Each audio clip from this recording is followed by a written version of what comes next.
Welcome to another episode of Inside the Margins, where we take a look at how different global financial institutions, banks, and fintechs measure, mitigate, and track risk across their portfolios. I am really excited to join our guest today, Nuno Marques. He's been a chief risk officer, he's been a specialist in retail financing, auto captive finance. He's worked at some of the big players like FCA Bank and Santander. He's had experience across marketing, risk management, wholesale dealer financing, and cross-border regulation.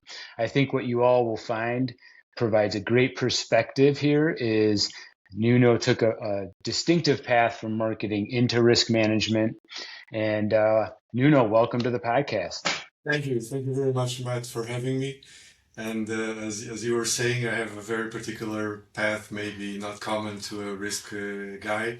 I started working mostly in marketing and sales, and across my career, especially in FCA Bank, I then took over roles more linked to finance, as was the case of dealer financing, but also I was the chief risk officer of both FCA Bank and Santander Consumer here in Portugal. So this gave me this bird's eye view of the whole life cycle of financing institutions, at least in auto financing here in Portugal. And thank you very much for having me. Oh, it's my pleasure. And, it's interesting. We often kind of live by the edict that marketing and risk are actually two sides of the same coin. Now, I've been with organizations or worked with companies and I think what's interesting, right? You moved into the auto captive finance space where it's kind of a whole other angle because now you've got this introduced piece of collateral. To the equation. I'd love to hear a bit about anything specific when you kind of moved into that area. When you think about balancing, right, opening doors for dealers, but also protecting the captive's portfolio, right? Because dealer financing presents a whole different dimension that I think sometimes people forget that there's dealer risk and those components aligned with kind of the consumers. Yeah, for sure. I mean, dealer financing is I would say, a way between. It has some sales components because at the end of the day, you're dealing with a very relation prone function. So you have to interact with several stakeholders from the dealers, but also very important from the national sales company or from the importer if you are dealing with a local importer. And so it's something that involves a great deal of negotiation from all points of view. So at one hand, you have the national sales company or the importer that wants to push invoicing and to push sales and to push registrations because those are the KPIs for which the national sales company at the end of the day is accountable for. And on the other side, you may have dealers where they think, no, I don't want any more stock because I've looked into my projection of sales for the next 3 months and I'm good with the stock that I have. But the factory continues to produce cars and these cars have to be invoiced. And at the end of the day, it's a hard balancing act, as you were mentioning before, to produce because you may want to be aligned with the national sales company, but you know that the dealer risk that is very important and it has to be under control also is reaching limits that you are not comfortable with anymore. So it's a very delicate balancing act to strike, and it's something that is interesting because at the end of the day, it not only involves technical and operational knowledge because you have to be aware and to have the contractual structures in your head of what were the agreements that you have with the dealers and the possibilities that you have and the product structure that you are managing, but also you have to keep the business flowing and you have to keep everybody happy, which is not easy in this balancing act and acting as a mediator. So it's challenging to say the least. Yeah, yeah, I can see the corollary to in that role, right? From a risk standpoint, as you mentioned, sometimes people think of us as the naysayer, but very much you have to keep the growth of the business. And again, going back to that concept of the connection into marketing, but here's a great example of a little bit of a different structure with a dealer network, and you still have to keep growth in mind, right? Why do you think some, because I've come across this in many different consulting engagements and just my career, but sometimes I feel like the risk professionals might miss some of that commercial or the growth component, right? Some people are very focused on just managing to a loss number or ensuring like low delinquency or a specific approval rate. Why do you think that might happen sometimes when a risk professional might kind of not think through that growth side of things? Well, on one hand, I would say that it's because of the way people have grown in their careers and the path that they took. Usually, when you look into a senior risk manager, a chief risk officer of a bank, of a financial institution, and you look to the path of that particular professional, what you see is someone that maybe started as a junior risk analyst, then built its way up through the corporate ladder. It took on more responsibilities, but usually in that path between finance and risk, and not bordering any other areas that also are part of the company. So I would say that this gives you, I would call it a professional bias, because at the end of the day, you know that you are good from a technical point of view. You know what the risks of what you are managing usually are involved. Because in my view, one thing that risk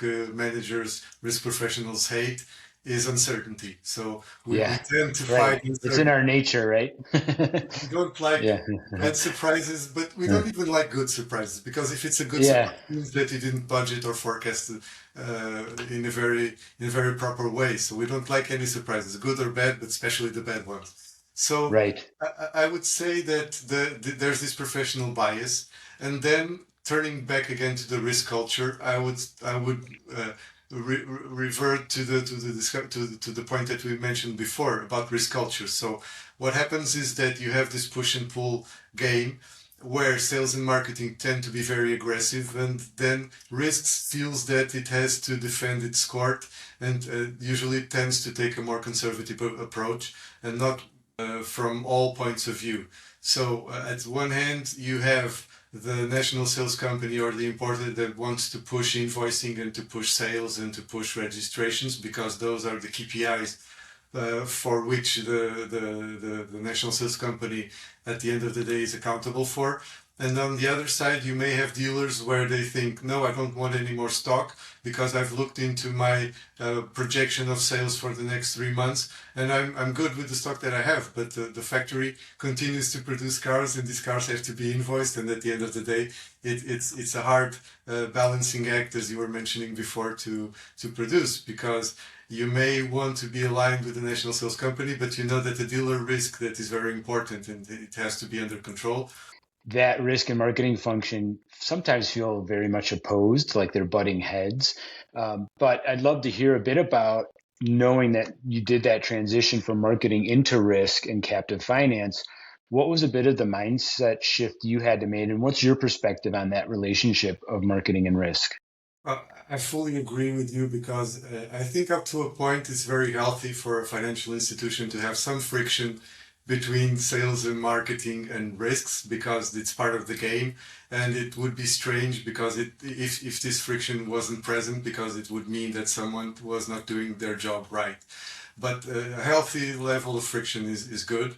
What I found interesting in rotating from a marketing and sales point of view to a more credit risk was the shift between the very, very short term view of the business, and to have a more broader and longer term view of the business life cycle. And I'll give you a particular example. So when you are building up either a standard pricing for your financial institution, or a promo financing campaign for whatever purpose you're developing it, usually marketing and sales know very well what is expected from that particular promo financing campaign. So it's targets, it's the next month budget, the next quarter's budget, the yearly budget. But when the dialogue starts with risks usually tends to be viewed by marketing and sales as a naysayer. So our business Right. case looked very good up to the point when we started working with risks. Now it doesn't fly anymore, because the profitability is not the one that we were expecting. And this usually derives from the fact that marketing and sales have this very direct and very close to the business view, and risks tend to have a longer term view of the business. And for instance, a crucial variable that is cost of risk, as you are fully aware, isn't something that you find in your balance sheet the next month or the next 6 months. It will Right. materialize over the years, depending on the rotation of the portfolio. But it's not something that you can measure and say, okay, we're home free. This went according to what was planned, and the impact was fully absorbed by the organization. And this short-term versus medium-long-term view is the one thing that I found changed a lot when I rotated to risks.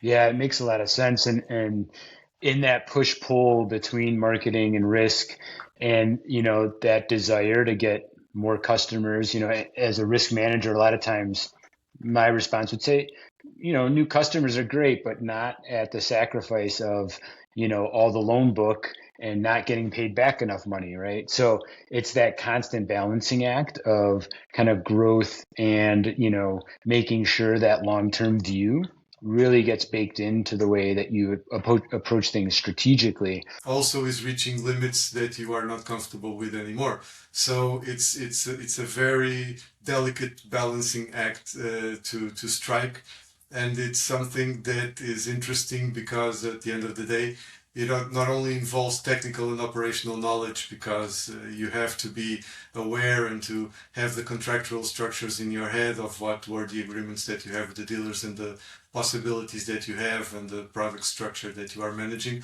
but also you have to keep the business flowing, and you have to keep everybody happy, which is not easy in this balancing act and acting as a mediator. So it's challenging, to say the least. Yeah, yeah, can see the corollary to in that role, right? From a risk standpoint, as you mentioned, sometimes people think of us as the naysayer, but very much you have to keep the growth of the business. And again, going back to that concept of the connection into marketing.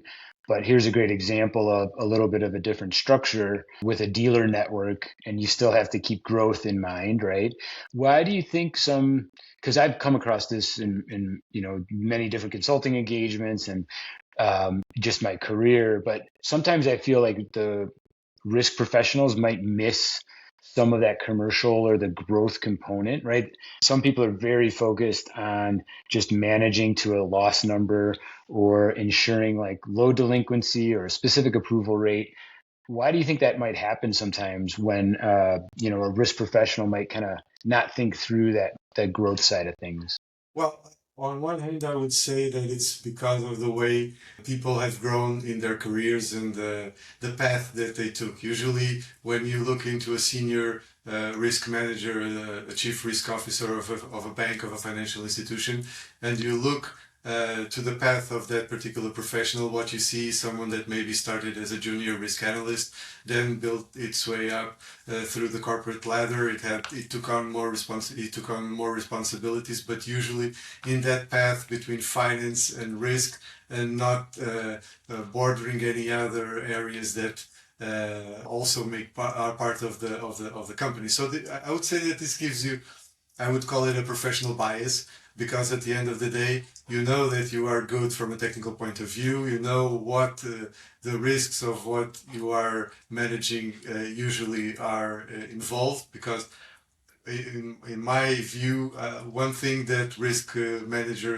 professionals hate is uncertainty. So we Yeah, tend to right. fight It's in uncertainty. our nature, right? We don't like Yeah.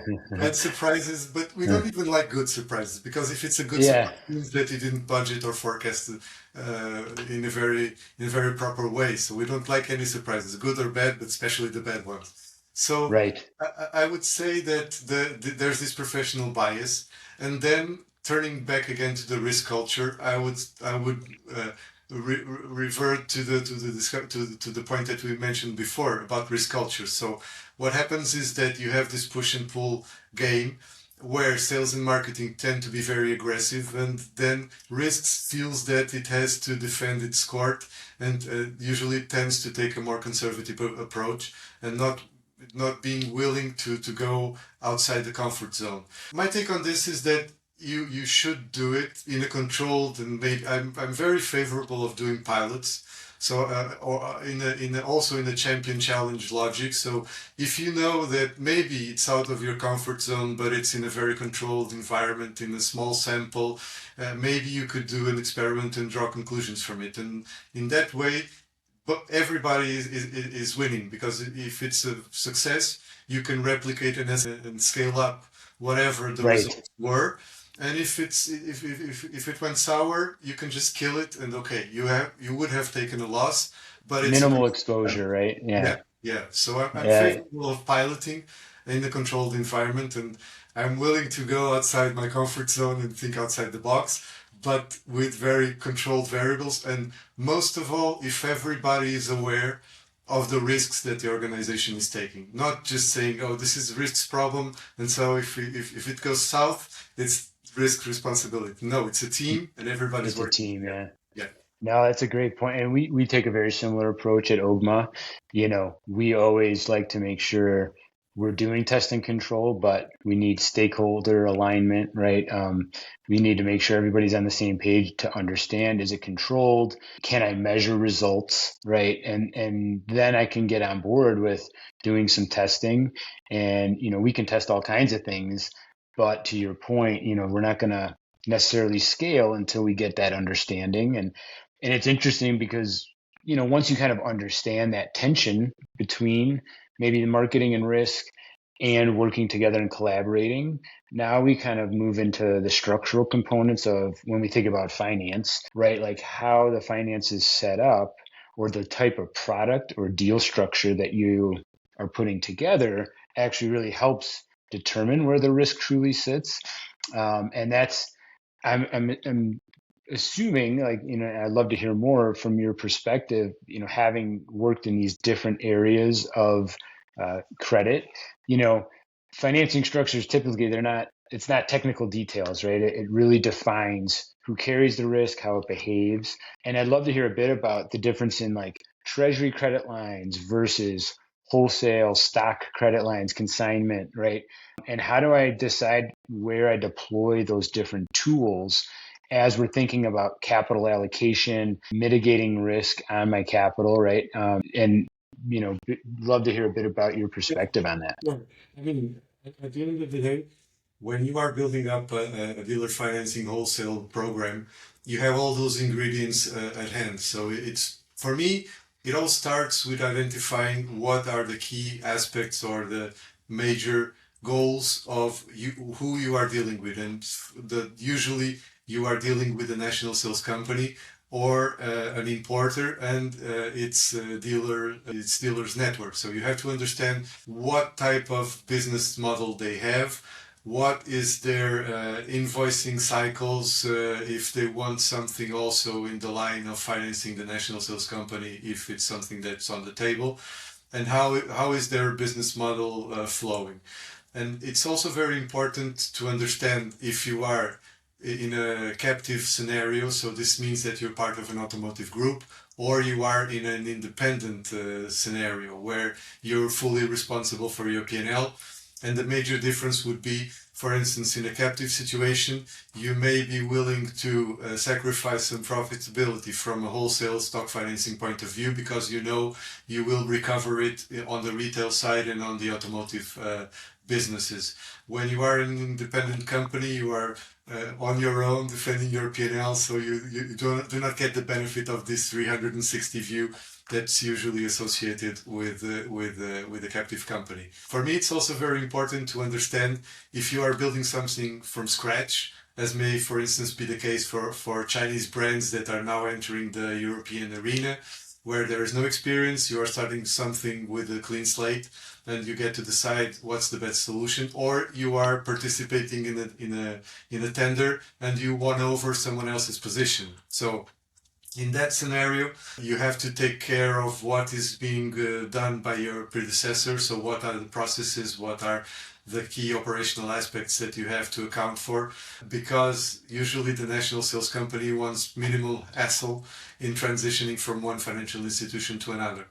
But turning back to your question, I would say that you have different ingredients for different purposes. So, for instance, consignment for me is a great solution for floor plan new financing. So, everything that has to do with new cars financing being shipped and invoiced to the dealer's lots. Consignment, in my experience, is a very good product because it's considered, at least here in Portugal, fully asset based, and this means that you have a more secure facility granted to the dealer. On the opposite side of the spectrum, you would have the treasury credit lines that also in Portugal assume a very particular role due to, I would say, market specificities. But there you are talking about pure cash. So there's no collateral, there's no asset in terms of guaranteeing the product. So this type of structures tend to be looked upon by financial institutions as needing to be covered by guarantees, by hard collaterals, usually in the form of bank guarantees on first demand. So it's more liquid, and in terms of insolvency proceedings, this would mean that you have no problems in recovering your exposure. In the middle, you have other solutions like those, for instance, addressing demo cars, the cars that are used to showcase to the final customer a particular model and are available for test drive. So when the customer is deciding if he wants to buy a car or not, he usually wants to try it first.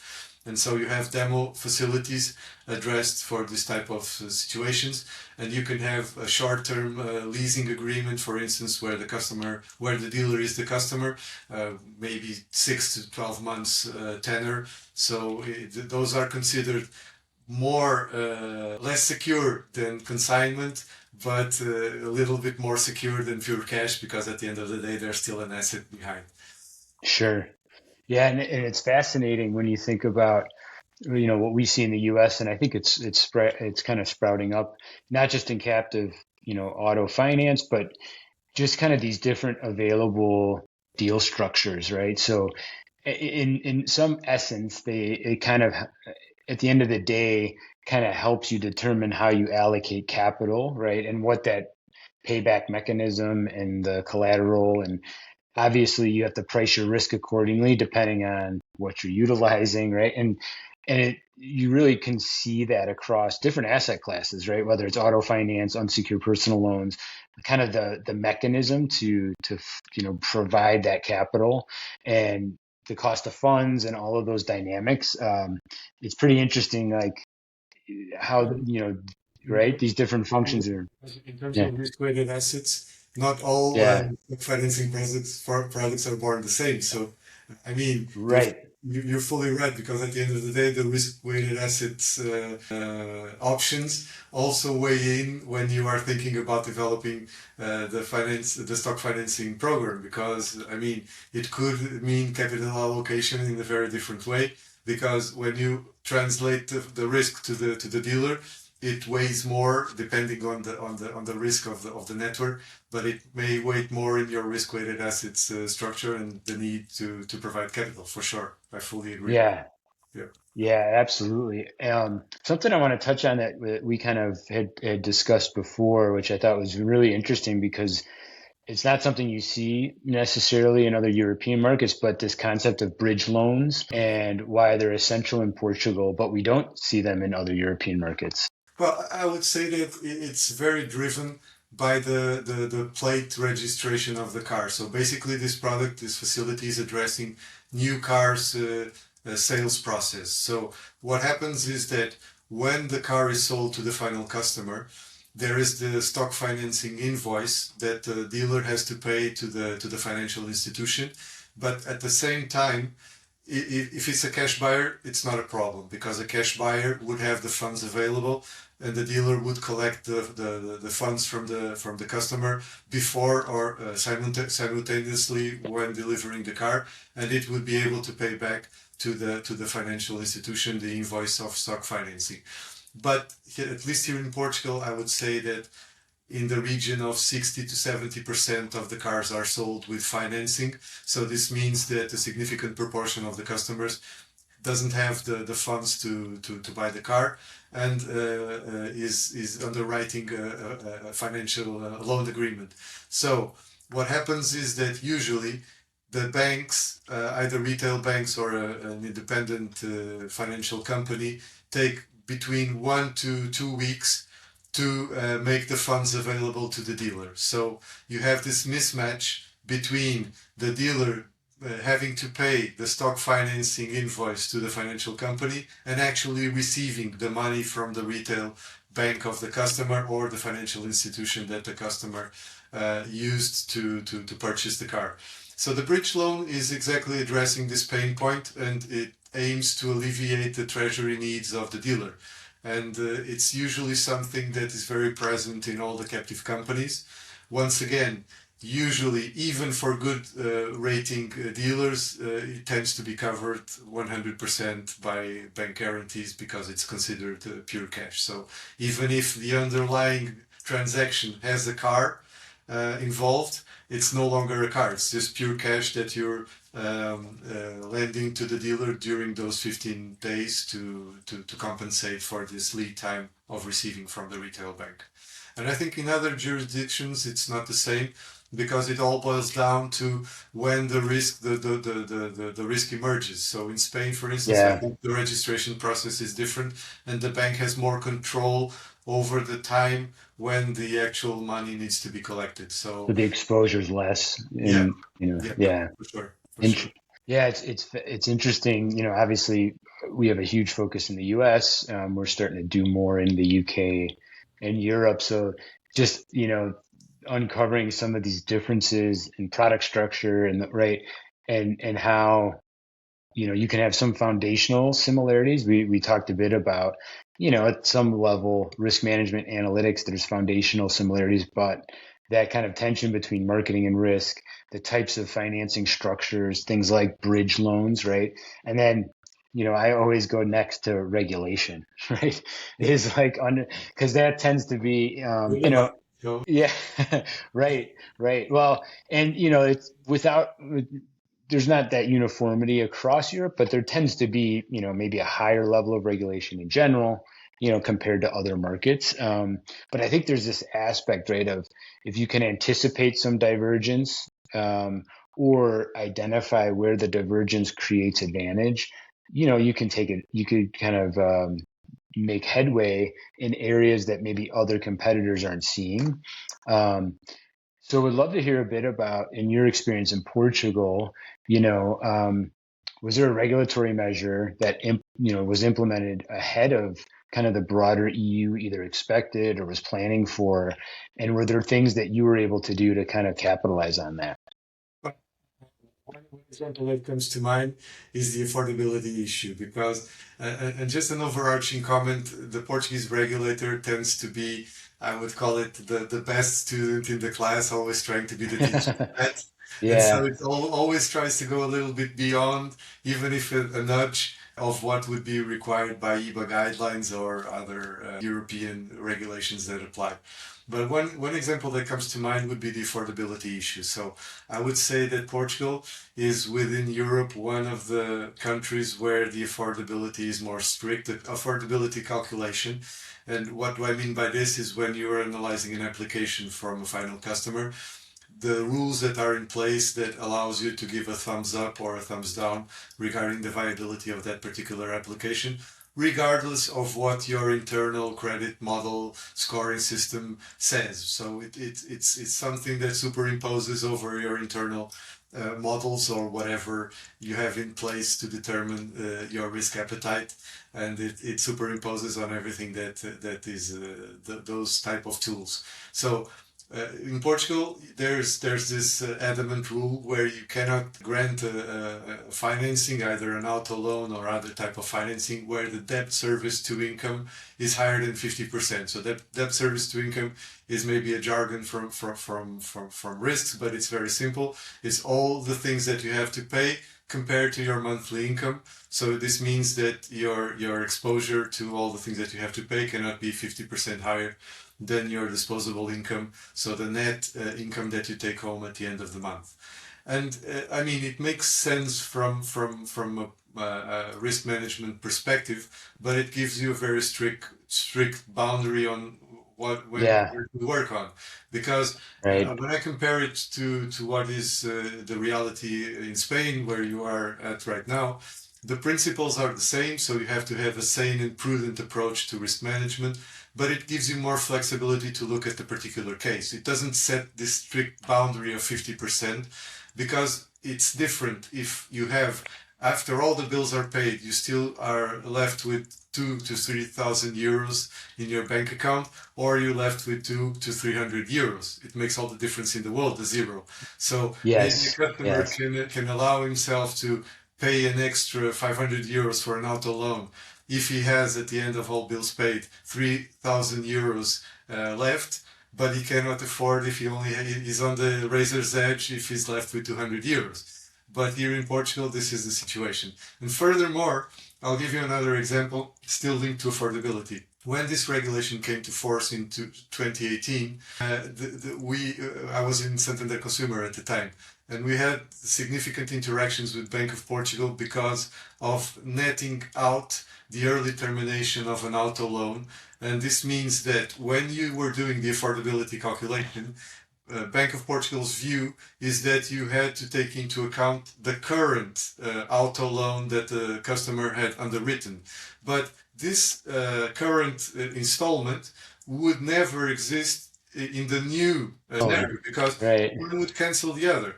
And our view was that if we knew that the customer was early terminating an auto loan, we should not consider this installment, we should consider the new installment. But Bank of Portugal said, no, you have to take into account both. When we explained, they will never exist at the same time.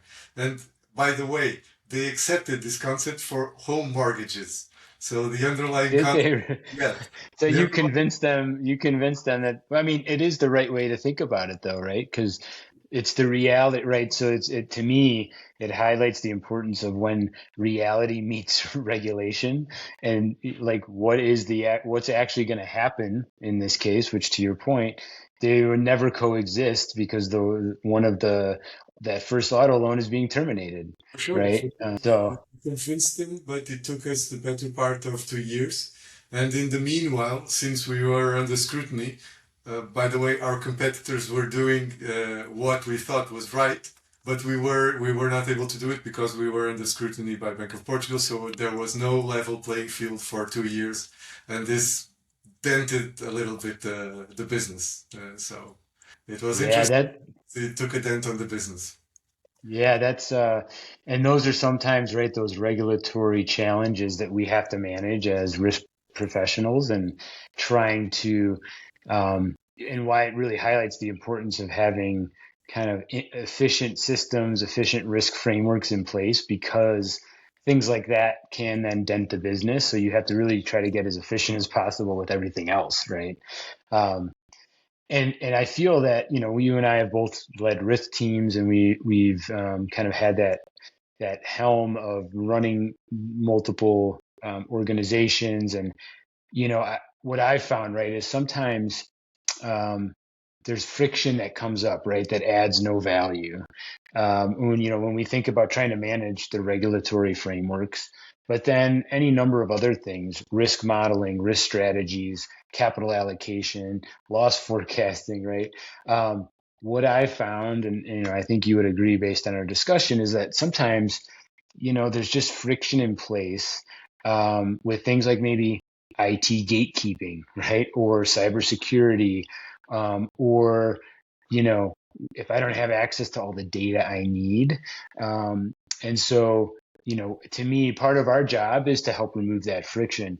Would love to hear a bit about your experiences at FCA or Santander, and just did you find some of that friction existed? How did you go about it? And what kind of cost do we experience as data and risk people when that friction is in place? Well, I think over the years, things have changed for the better significantly because I remember that 20 years ago, when you, as a risk manager or even as a sales and marketing manager, tried to get granular information out of the IT department, it was a holy grail quest. So you were trying basically to get something that usually was not available because the IT people were very I would say, mindful of their turf and try to defend it with claws and teeth as much as they could because they thought Very much so. yeah, you're a functional user. What do you know? You're just going to mess up my database and you're just going to mess up my data set. So I don't want you touching in anything that has to do with information and the core information of the company. I think over the years, this scenario evolved for the better. And turning back to your question, it's very interesting because you have this context cost. Because when you, as the functional user, being risks or sales and marketing, but let's concentrate on risks for now, aren't able to readily have the information that you need, you try to find other ways to do it, and you try to find workarounds or things that usually tend to be more prone to low added value tasks from the teams and Yeah. to yield worse results because you maybe end up doing extractions, ad hoc extractions from your core banking system, where you could have something delivered to you in a safe zone, and you would have the information that you needed. So you tend to have operational risk because people either make a mistake in the query or they do a copy paste that they shouldn't have done. So I think that over the years things started to evolve and the IT silo began to crumble, and the IT people started to understand that the functional users aren't barbarians that want to destroy the database of the company, but are people that just want to do their job the best way they can with the best available information to take informed decisions and to have the best decisions that they can. And with projects like risk data aggregation and others, driven either by Basel Committee or by the organizations, I think things are going in the right direction. My concerns about this are some. On the one hand, when you take the Basel Committee and the study that I read recently about the survey conducted by Deloitte, where 60% of the respondents were financial institutions and banks across Europe, 72% of the institutions declared that they had some risk appetite metrics for data quality, but out of which only 17 declared that they were actually in production and being used. So Wow. good intentions, but only 17% actually use them. Data quality is a critical issue. And also, if you take into account those numbers, this means that 28% didn't even have the good intentions. So they Didn't didn't have it. even Yeah. have any risk metrics in place. So I think things are going in the right way. But I mean, data quality and data stewardship is crucial. And I think now the challenge is you have all this information available. You have to structure it and manage it in the proper way to avoid each area doing its own thing and not being coordinated and articulated in the organization. So if a metric is defined in the data dictionary for the organization, it has to be calculated in one single manner. It cannot be calculated by finance in one way, by risks in another, by sales Yeah. and marketing in another. So, I mean, you also have to have some kind of governance and discipline over these things. Otherwise, it's chaos and you don't get anywhere. Yeah, and I couldn't agree more. I mean, we've seen that in so many different institutions where you have those different definitions, or to your point, I've come across scenarios where people will create kind of workaround solutions if they're not getting all the answers they want, right? As you said, like running their own queries, pulling data, in different areas, and often that can actually create a large amount of detrimental outcomes in terms of the way data is being interpreted, right? There's no consistency. And I would agree. I think the kind of gatekeeping mentality has evolved over time. I had a similar experience to you earlier in my career, where IT and kind of the data folks were much more protective. But I think with that evolution comes the opportunity for collaboration and for people to work together. And you actually end up finding there's a lot more value in doing it that way, right? And so we can move away from those low value processes, and we can start moving into automation and good metrics and good reporting and analysis, right? So from your experience, like if we think about, like, you're talking to a risk leader, let's say at a legacy financial institution, and they're trying to break free of maybe that old world, that old way, manual, maybe even some paper heavy processes. What would your advice be? Well, first of all, I would advise to have a clear, very detailed, clear view of the as is situation. So to know exactly what's the starting point, being the overall of the global processes of the company, or in a more controlled environment, a small piece. So for me, it's crucial to know what is the current situation in order to understand what is exactly you have to do. So the starting point is crucial.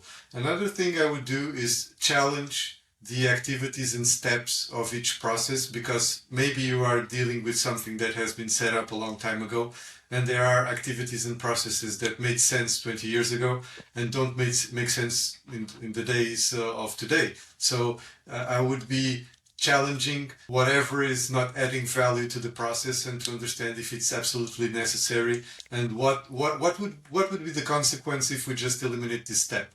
What would happen? Would it Yeah. hinder the process, or we would be fine with just eliminating this?